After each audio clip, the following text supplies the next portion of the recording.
Ladies and gentlemen, this is an evening in Paris, okay? Super cool drink, ice in our glass. Followed up with some peach vodka. After peach vodka, we add in some fresh squeezed lemon juice. Okay, so peach vodka, lemon juice. This is a real simple recipe, but it's fun. Orange juice. Follow that orange juice up with some pineapple juice, okay? Now here's a little twist on this. We add in powdered sugar, okay? Get that in there, a little bit of powdered sugar, sweeten up, okay? And then we shake, all right?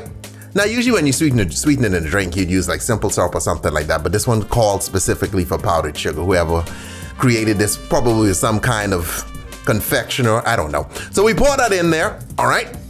Come behind and top that with some lemon lime soda.